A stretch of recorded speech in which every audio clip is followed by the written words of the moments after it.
All right. Did everyone just get their screen popped up to some lacrosse? Yeah. Mm-hmm. Yes. Yes. Coach. Mm-hmm. All right. So as we go here, can't tell how big it is on your guys' screen, but ball's up top center here. They're throwing down. Maryland's going to initiate from this high corner. So the thing is, we get started here. Hopkins' defense is in an excellent position. Ball's moving to this high corner. Pretty good point of contact, right? We're playing the ball out towards the corner of the box, where if we do lose our matchup and have to slide, we have plenty of time to get there.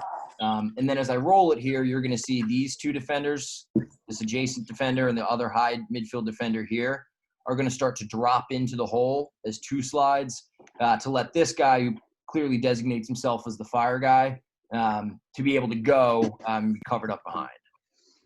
So Maryland squares up right here. Good job. Defender takes away top side. See, we've now collapsed in here to cover up this crease guy who's potentially going to be open on this slide. Hopkins defender shows out, right? Realizes that he doesn't need to go. Maryland's going down the alley, but Hopkins is keeping him in check, so no need to send a slide unnecessarily. We're covered up inside here. This guy, you can see communicating that he's playing these two guys temporarily while the slide goes. Guy showed, did not slide, snaps back inside, which lets this guy flex back out. Ball goes to X, and we're in good shape. All right, and so offensively, right, we want to think about creating multiple layers of an offense. So we dodge, draw a slide, move it, redodge, draw a slide, move it. And as we get into layers here, you'll see the defensive perimeter generally is going to start to suck in, really get shrinked. And now instead of starting your dodge at the 22, maybe you're at the 15, right? If you win your matchup, you're one step away from being inside your range. All right, so Maryland catches it, quickly redodges up the hash here. Hopkins does a good job reestablishing a new hot guy, starting to sink down in here as two. Show to the dodge, on-ball defender does a great job, doesn't give anything up, right? They move it along. So we're now in the third dodge of this sequence right here. Maryland hasn't pulled it back out, backed out, re-squared, taken a long time and let Hopkins get it shaped. They're kind of pressing. And what that allows to have happen here from Maryland's side of things that we want to avoid defensively that happens to Hopkins a little bit is, right now, look where this dodge is starting. Hopkins' perimeter starting to get sucked in. Instead of being engaged at the top corner at the box 22 yards away, right, they're at about 11 yards right outside the hash mark.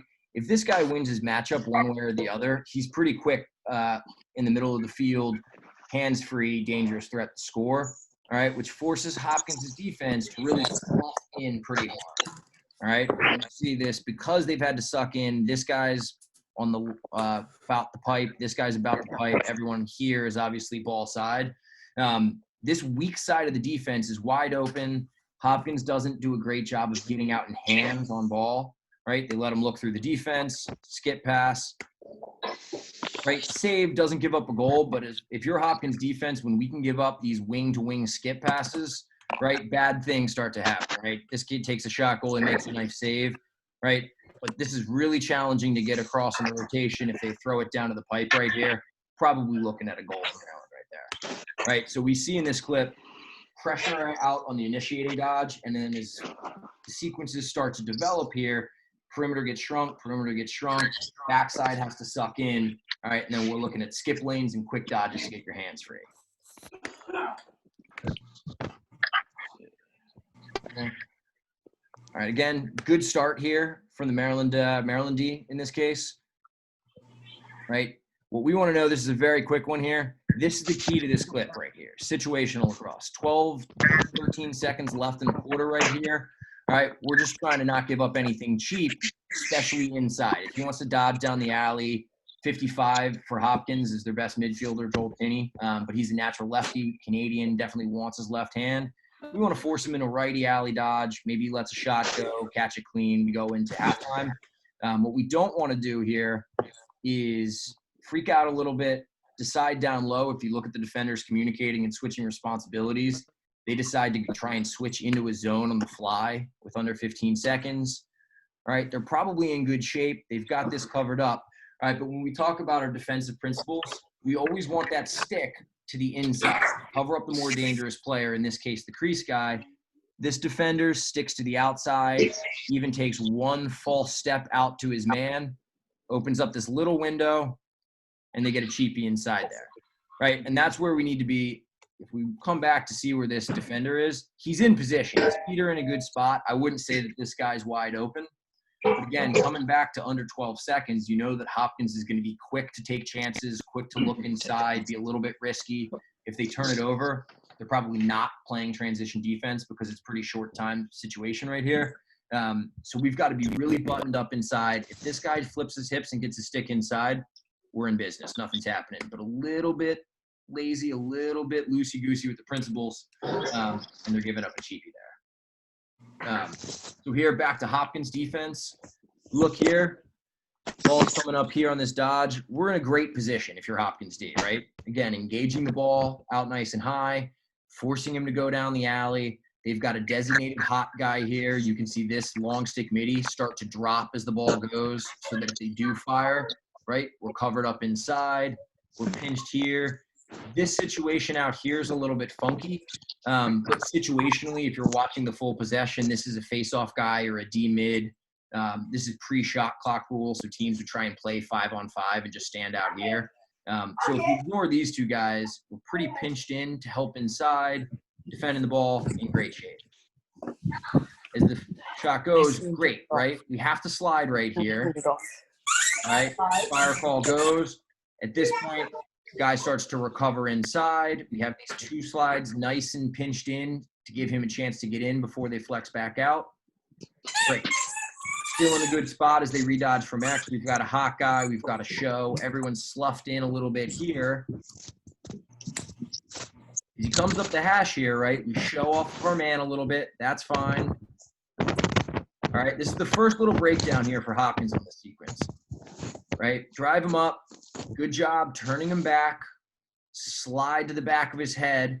All right, if the Hopkins defender right here keeps his stick in his left hand and stays on his upfield shoulder, guides him down here, we can slide. We would call this a chop at Penn. It's a double team, right? We chop the ball right there and probably cause a turnover, but because this defender is a little undisciplined and trying to make a play and take it away, he flips that stick downfield, allows the roll back. Now we've got two guys designated to the ball as they throw it high.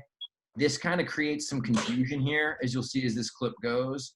They throw it to the new man coming out of the field, and if we think back to the start of this clip, right, we were engaging that offensive dodger right at about the 22. Now he's at the 18. No one's within 6 yards of him. He's starting to get a full head of steam. At this point, he makes his first move at about 16 yards against a short stick defender, right? We're a little extended out top here, which forces us to rush down and in, right? And that slide's just late getting here, right? The slide goes, and it probably goes about as early as he can, but because our perimeter got shrunk so far down, split 1, 2, 3, shot and a goal before that fire gets there, right? And that's where the importance of on the second, and then in here again, same as the third clip, this is our third layer of dodge, right? We've got to think about get that perimeter back out so that we're not getting so collapsed in and letting guys either just step in and shoot or make one quick move to 8 yards, right, and let it fly.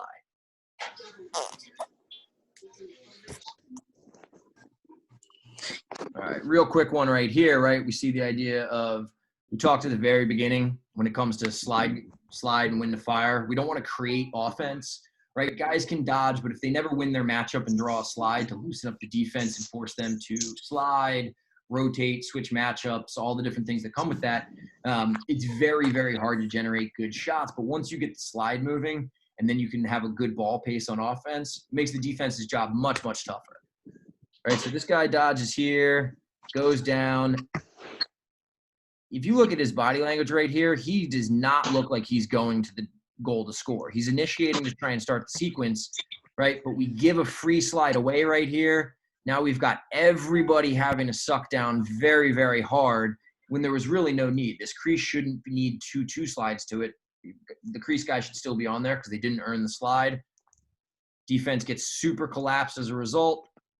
Simple 12-yard hands-free step down from one of the better shooters in the country right there, and Drew Snyder. And so again, while we want to make sure that we're not sliding late, like on the clip before, not arriving, we don't want to go just to go, because it leads to things like that. The defensive job gets infinitely harder after the slide goes. The communication level comes up.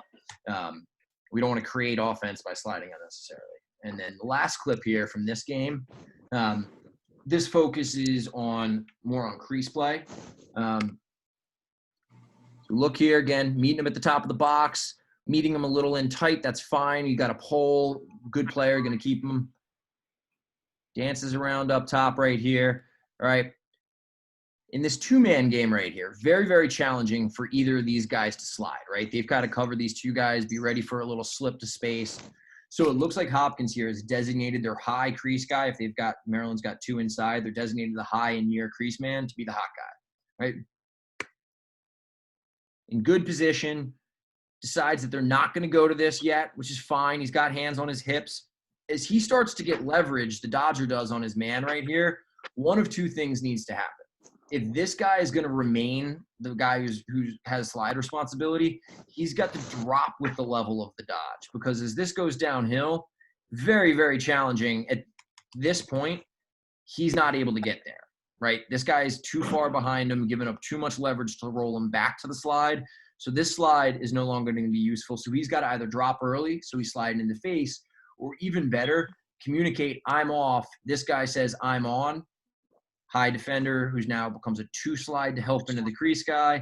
This guy goes to the face. But because this initial slide positioning gets a little bit out of whack, and because the communication starts to go sideways right here, just letting him walk right in. And hell of a save by a goalie. But if we give this shot up inside hand 10 times, right, that's probably about 7, 8, 9 goals. So two things need to happen there. One, we need to make sure that slide guy is maintaining a level where he can actually go and arrive on time. But two, if that becomes too challenging, we need to communicate as a 7-man unit, say, hey, I'm off, who's on, and then fire near man, if nothing else. So those are clips from there. Before we move on to – you guys see me now? Mm-hmm. Yeah. Beautiful. Before we move on to anything into the next set of clips, any questions that pop into your guys' head, anything that didn't make sense? You guys all good? Yeah. Yeah. All right. So let's see. All right, we're now going to watch a handful of shots from our Ivy League championship game last year. Won 12-11 at the end here, so we like the result. That's a good thing. But we're going to get the goalies involved here, but we're also going to talk through a lot of the defensive stuff as we go as well, since this is all defensive focus. Can you guys see the Yale Penn game right now? Yeah. Yeah. Yeah. All right. Pull up my notes on this one real quick.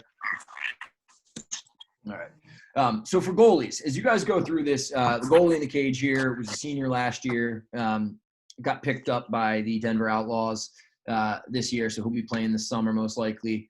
But was third-team All-American, was actually the MVP of the Ivy League tournament, unanimous first-team All-Ivy. Very, very good goalie. And what you'll see in these clips, if there are two things that made Reed as good as he was, one was he sees the ball at an elite level. It sounds obvious, but there's a difference between being able to see the ball versus really being locked in on it. He had very, very, very good vision. And then the second thing, and the thing that's most important for you guys, especially young goalies, but you'll continue to harp on until you get, until you stop playing after college or pros or whatever it may be. He does a great job of being efficient with his movement and getting his feet set.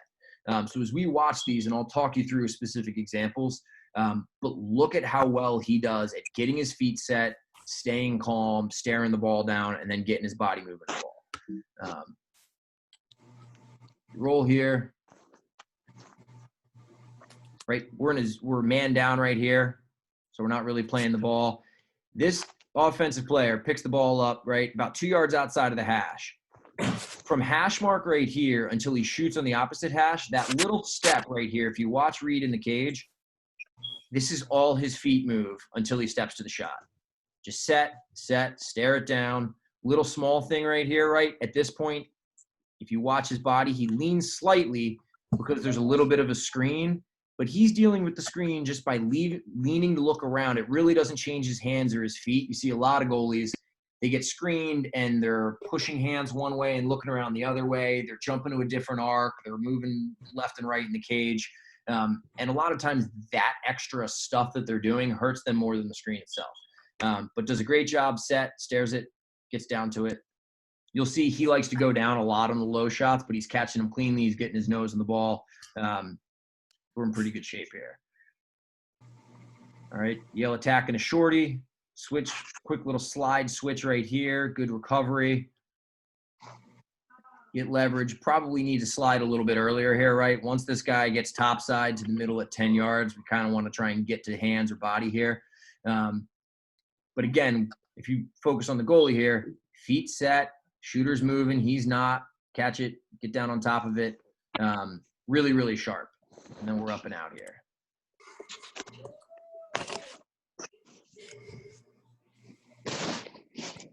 It's a challenging one right here. You see we've got a short stick on the ball defensively, 41 right here. Guy dodging's pretty good. Good midfielder, looking to go take him into an invert. The defense, they try and slide here, but it's not a slide as much as it is to switch. You see him jump out, see if he can get going right there. Opens up that throwback. Because he jumped out and then is coming back, it's very challenging to approach the ball the proper way, right? So we give up a little leverage right here. And then Reed, as you see, one, he gets beat from a tough spot. Shooter does a good job dropping shoulder, leaving the ball high with a little bit of a leaner that Reed bites on. But the thing we want to focus on here more than anything is that little pitter-patter of the feet, right? Pre-shot right here makes it challenging on him. Now, this is going to be a tough shot regardless of what happens, especially from one of the better attackmen in the country. But you want to give yourself a better chance. Try and stare that down, get your feet set, and stay big.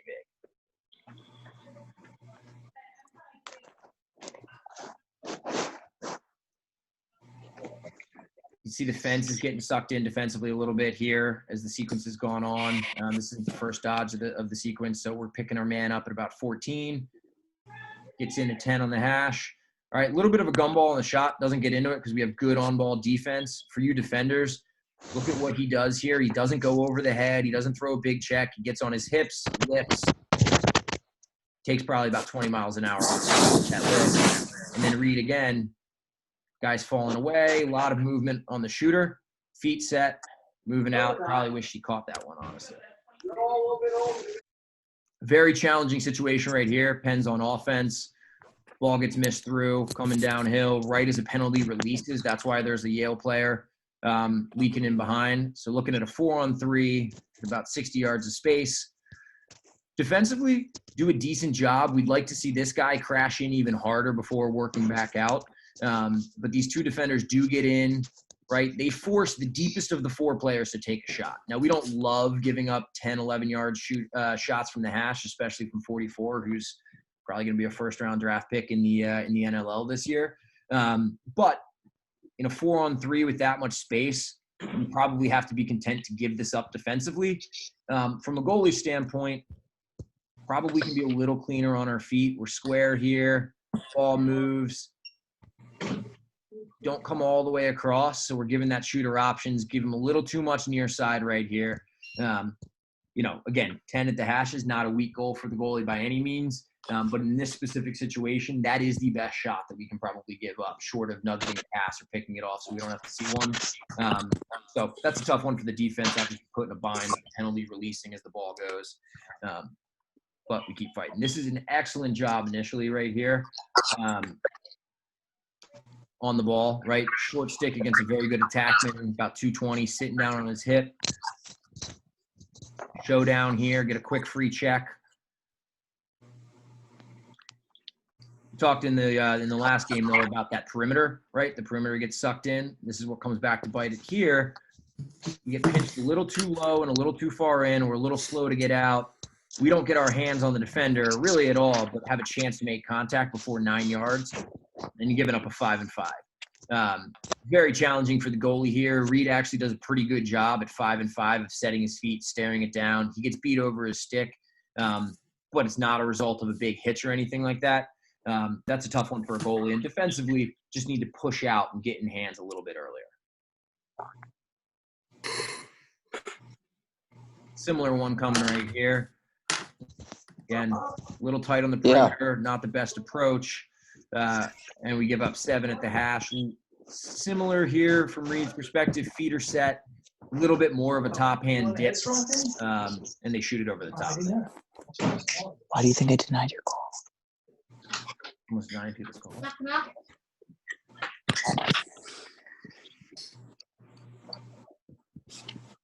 Ben, we're playing zone right here, right, which is why we're not playing it behind.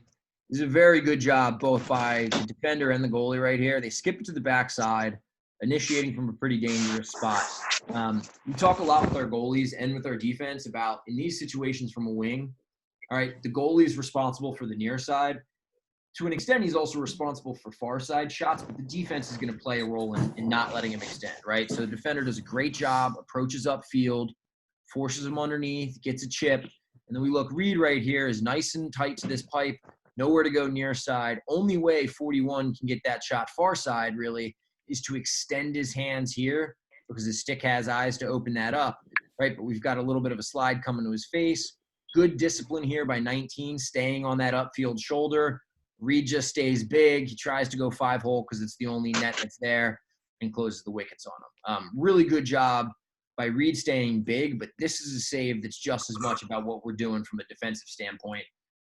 If at any point here we approach downfield and aren't sharp on this and he gets topside, probably a goal. If we let him roll back, probably a goal. If we go over the head here or try and throw a back check, we let him inside. Just really good, simple, disciplined defense.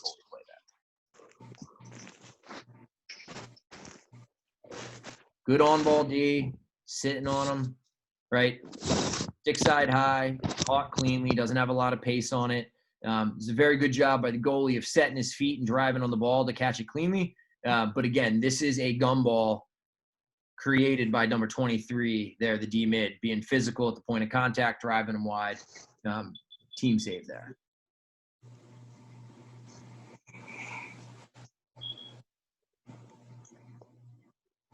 Dodge down the alley, throw it back, watch the goalie's footwork here. Nice and calm, quick little step, sticks the turn, right? He doesn't just get to the area. He gets to the area and gets set there. Shot goes far pipe, bang, just drives on it. Caught it cleanly. Got to be careful about those clear stuff, but works out. Again, driving him down the alley, point of contact. It's a good job here from the goalie again, right? Square to the shooter as he gets to goal line and becomes a threat. Hips and toes are pretty square here.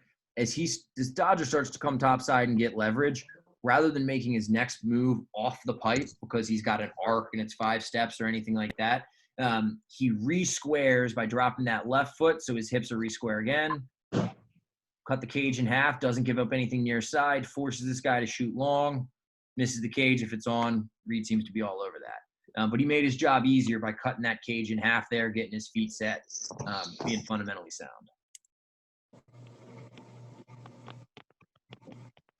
Might like a little higher approach here defensively, right? Fortunately, he's a great athlete, so he's able to jump upfield and take it away, rolls him back. This is where we break down here, though, right? We saw a clip just like this in the Hopkins, Maryland film we just watched. Going down the alley here, if we can stay on his back shoulder, slide to his face on the rollback and double team that, probably going to create a turnover, right? Little undisciplined, jump downhill, let him roll back. Things start to go sideways, gets a little challenging. And from Reed's perspective here in the cage, very, very tough at 7 on the hash with his hands free, but he does get caught kind of reading or guessing a little bit to the backside, and he slips it there in the air. But defensively, guys, that's why we want to keep them going one way. That way, when we slide, we know where we're trying to arrive. If we're sliding to his face and then we let him roll back, the slide's not going to land, and we're basically playing 5-on-6 temporarily. Hey, Coach. Yes. On that play, like where everyone, like, why was everyone locking off on the not the one that we just watched, the one before that, where he came from X. Let's see. This one. Yeah. The ball got swung up from X. Yeah, where he came around. He came up from X, and I forget. Oh, he And shot then he coming shot from wide. X? He shot wide. I was just wondering because everyone was like locked off on that. I was just Yeah, wondering. let me try if and that was find this one for matchup. you here.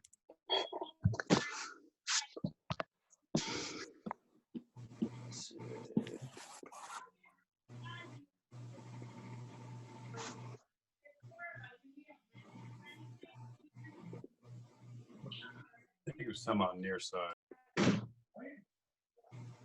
Yeah, This it was one right that. It was here? that one. Yeah. No, there's. Was that just a matchup or what was the You know, to be honest, I don't remember just because it was a year. Yeah, that's true. You know, teams will have a look away defense to some degree where they're trusting the on ball defender. 21 is, you know, 3-time All-American, extremely strong, and covering 15, who's not 15 for Yale, probably had 90 points last year. He's excellent as well. But my guess is that we're looking away from him right here and just trusting him to win his matchup. Because otherwise 54 actually could get a free double down because this guy's not a threat. Yeah. So I think that's a great question. Good pickup there. I think we're just looking away and trusting 21 to win the matchup. Okay. He's usually pretty good at. Let me see. This is what we just watched. All right, so we get hung up right here. We're man down as well, so it's a little bit down. I wouldn't even call it a hung. This one's tough, right? Defender does a great job getting in on the two on the check right there. Goalie does a pretty good job getting over. It's a good feed. It's a good off-ball movement. Kid had good hands. That's one of those ones where you smack him on the butt and tell him to do it 10 more times.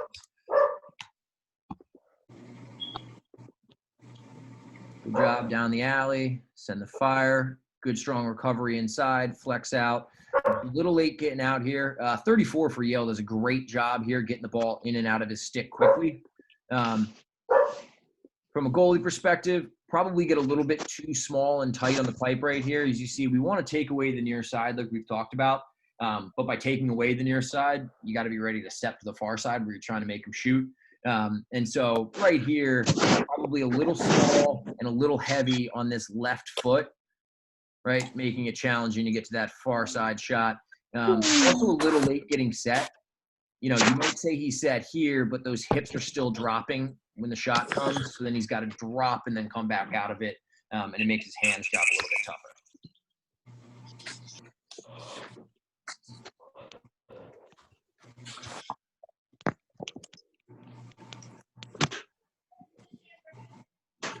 You guys can see the breakdown here, right? On ball, invert. A lot of times short sticks get slid to pretty quickly on an invert, right? They're used to that. So then they're pretty quick to recover, right? We kind of have miscommunication. We step and show, think the slide's coming, so start to recover. Slide wasn't coming, and we just peel off and, you know, give them a 7-yarder from the hashes. Just a communication breakdown.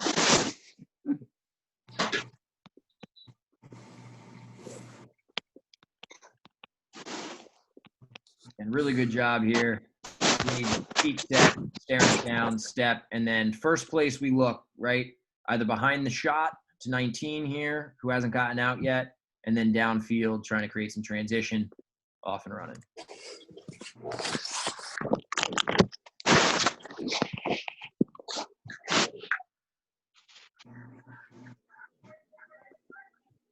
So this one's off cage, but I wanted the goalies to see this, right? We want to be patient. Again, similar to what we talked about on the other end with square when they become a threat at goal line, re-square as they come up, and only then if they start to curl over the top, do you want to come off that near side pipe? And this is one of the reasons why, right? This guy's pushing right here. He's going to turn the corner freely.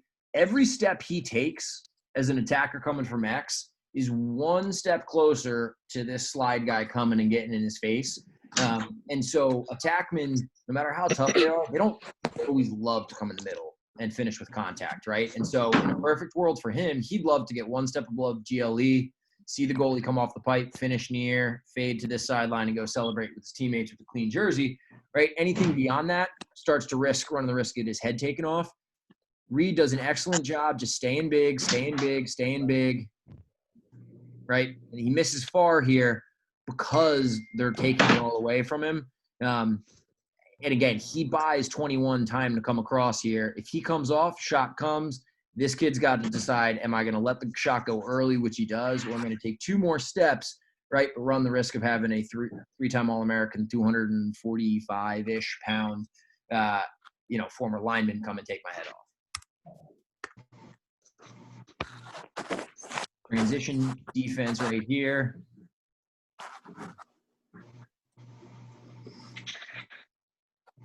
Pretty good job right here, right? We get everybody. It's I would call it a 4-on-3 right here because these guys are all out of the play. He can maybe stay down and in slightly more here, but we've got a perimeter set at 10 inside the hashes, right? Doing a good job here of trying to play 2, buy time for 5 to come across.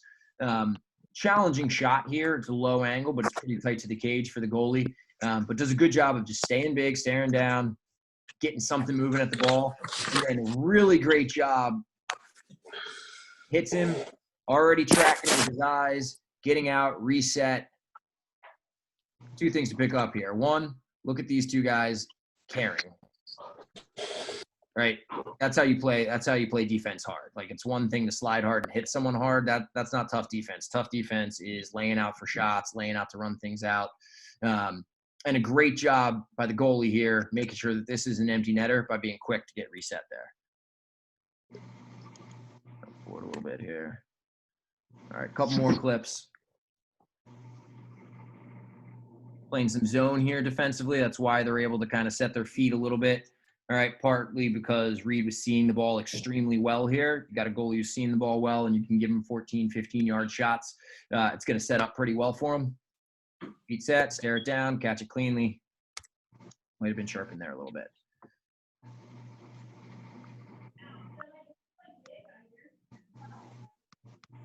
Defensively right here, right, forcing to rotate. On ball, inside, crease rolls out, right, so it pulls, slow play, he comes down, he comes across, forces him to rotate here, and this is excellent, right? We love defensively to give up a 14-yard shot where the goalie's got his feet set and can see it, but even better is if our rotation's on time and he can't get all the way through on his wind-up right there. Finish it with a little physicality here. Reed sees it. Great job again. Right as the shot's coming, a defender's clearing through, which he has to get across to this pipe because we just rotated. Doesn't freak out on the screen, just sets his feet, finds it, gets a piece of it. Good zone defense, good play in the cage.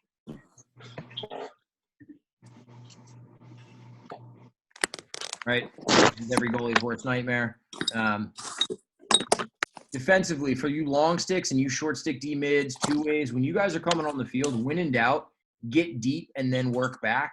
If you try and cut straight across to somebody, the angles oftentimes don't work out. You get stuck a little bit behind, and then we're running down. And then if you're a wing defender and your guy's out this wide, out by the numbers, right, you can freely show or slide to the ball. If he kicks it out right here, it's going to be a little while before this guy becomes a threat, especially if he's got it in his downfield hand. So we can go quicker from the wing here, or come on the field a little quicker than that. This is one of the better saves you're going to see in a big moment. Tie game, under 3 minutes left here, conference finals.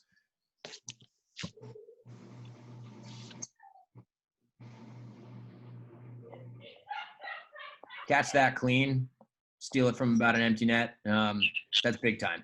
All right, but what we're looking for here is part of this is, look, good goalies make good plays and great goalies make great ones.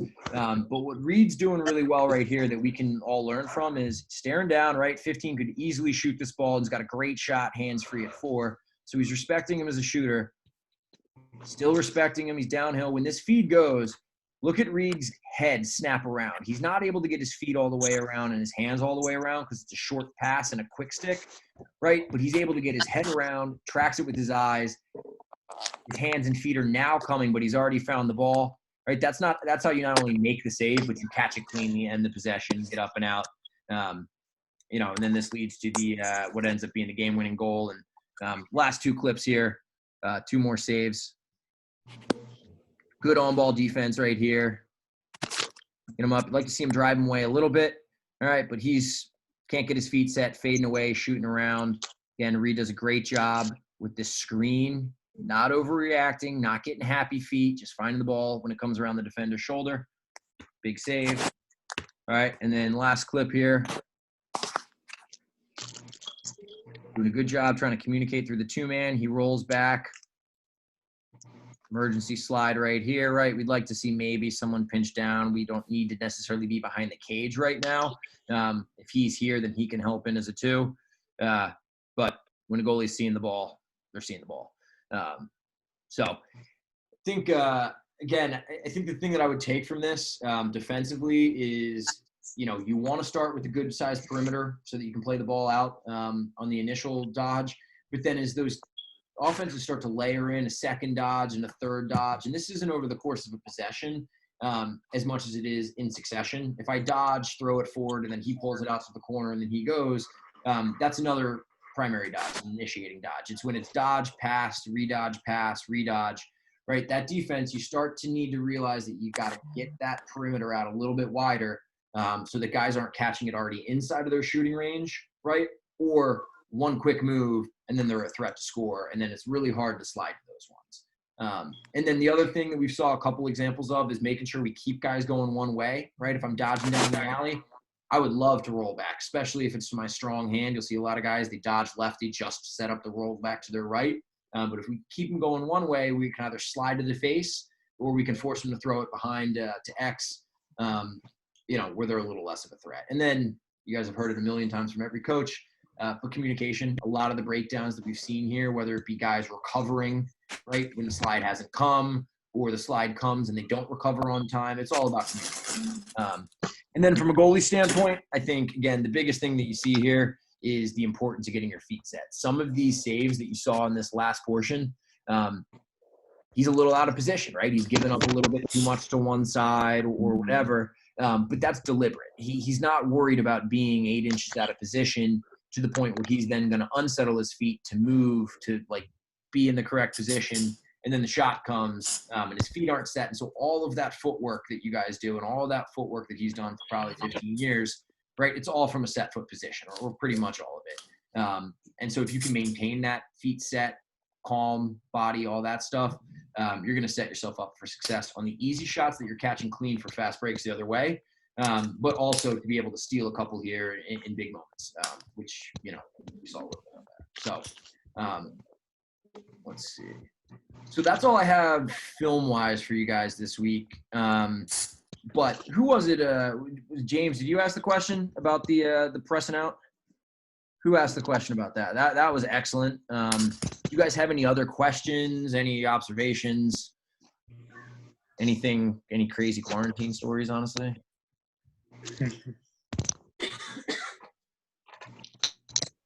You all good? Not really. Yeah. All right. Do you guys feel like you guys got something out of this? We can keep doing these. Like I said, we got offense we'll do next week. For those of you guys who hadn't gotten on, the following week will be Coach Tierney from the head coach at Hofstra. He'll be doing a recruiting talk that is open to everybody, obviously geared more to the high school. But I think everybody will get some stuff out of it. And then we'll kind of start running this back through. So probably go back to doing defense. I'll probably do goalies separate next time, but those of you who know me know that I'm never going to avoid getting a goalie plug in there. So that's why I threw it in today. And then, offense, and we'll kind of rotate it through. But do you guys get something out of this? Is this something you guys like to do on a weekly basis? Yes, sir. Yeah, for sure. Beautiful. All right. So all I'm going to ask you guys to do in exchange is if you guys are doing myself, Coach Bender, Coach Carlori, we're all trying to ramp up the social media and stuff. I do a terrible job with it. They're much better than I am. As you feel you guys have seen, I don't post a lot of stuff. But I've got a lot more time now than I usually do because I'm not traveling and doing all the stuff that I do for the college season. So when you guys are doing wall ball, stick work, ground balls, footwork, lifting, whatever you guys do at home, put it up on Instagram, tag us, email us, and we'll put it up for you guys, anything like that. But one, it'll be good to get more of a presence on there, and I know you guys probably like to be featured. But it's also good as a motivator to keep you guys and girls working hard here because, we just met with our last 4 days. We've met with one of our classes each week or each day from Penn, just in a Zoom chat like this, trying to keep them, focused and talk through weight room stuff, even though it's all maybe body weight and at home, and things like that. And the thing that we keep harping on them is this stinks, right? We're not going to hide from that fact, but it is an opportunity to get better, to work on yourself in a different way, to do really well in school, because frankly, I do think a lot of these online classes are maybe a little bit easier than some of the tougher chemistry classes you high school guys have taken. So use this as an opportunity to get better, but tag us when you do it. But I appreciate you guys all coming out. I know you guys all probably have Netflix and stuff to move on to now. But if you guys have any questions, if anything pops up, shoot me an email. You guys should all have my email. Your coaches all have it as well. And then I think hopefully I recorded this, so we'll put this up online. So if you guys want to watch back through, share it, anything like that, that'll be up there for you guys to watch or stream or download or figure all that stuff out. But again, thank you guys. Stay safe, and I will talk to all you guys next week. Thank you. Thank you. Thank you. Good All night. right, later, everybody. See you. Have a good one. Good night.